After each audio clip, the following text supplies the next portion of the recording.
ভারতীয় মজদুর সংঘ অনুমোদিত এনএইচএম কর্মী সংঘের প্রথম বার্ষিক সম্মেলন।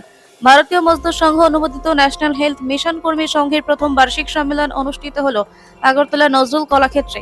এই অনুষ্ঠানে উপস্থিত ছিলেন সমাজ কল্যাণ ও সমাজ শিক্ষা দপ্তরের মন্ত্রী টিঙ্কু রায়। সম্মেলনে আরও উপস্থিত ছিলেন ন্যাশনাল হেলথ মিশন কর্মী সংঘের সাধারণ সম্পাদক পীযূষ ভৌমিক, ন্যাশনাল হেলথ মিশনের সরকারি মিশন অধিকর্তা মাননীয় নুপুর দেববর্মা এবং ভারতীয় মজদুর সংঘের 7 জন সভানেত্রী দেবশ্রী কলই। সম্মেলনে স্বাস্থ্য পরিষেবার সঙ্গে যুক্ত কর্মীদের বিভিন্ন দাবি, সমস্যা ও ভবিষ্যৎ কর্মপন্থা নিয়ে বিস্তারিত আলোচনা হয়। স্বাস্থ্য মিশন এরকম একটা প্রকল্প যেটা আমাদের রাজ্যের শহর এবং গ্রাম প্রত্যন্ত অঞ্চলে সমস্ত জায়গায় তাদের পরিষেবা।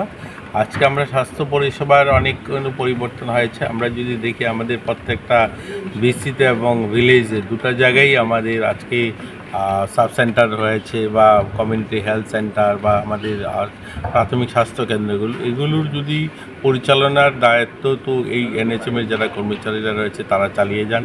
এবং স্বাস্থ্য পরিষেবার আজকে যে আমরা গর্ব করে বলি যে আমরা অনেকখানি পরিবর্তন দেখতে পাই বা অনেকখানি পরিবর্তন হয়েছে। আজকে আমাদের জিবি হসপিটালে কার্ডিও, নিউরো বা অন্যান্য যে বিশেষ যে কিডনি ট্রান্সপ্ল্যান্ট এই ধরনের যে গুরুত্বপূর্ণ যে অপারেশনগুলো হচ্ছে তার একটা বড় ভূমিকা এই ধরনের কর্মচারী যারা রয়েছে তাদের। আর তাদের আজকে সাংগঠনিক সভা এটা, এই সভায় আমাকে আমন্ত্রণ জানিয়েছেন, আমি ধন্যবাদ জানাই ওনাদেরকে।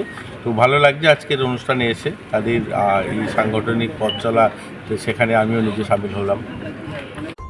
কাজ করব সকলেই যখন মন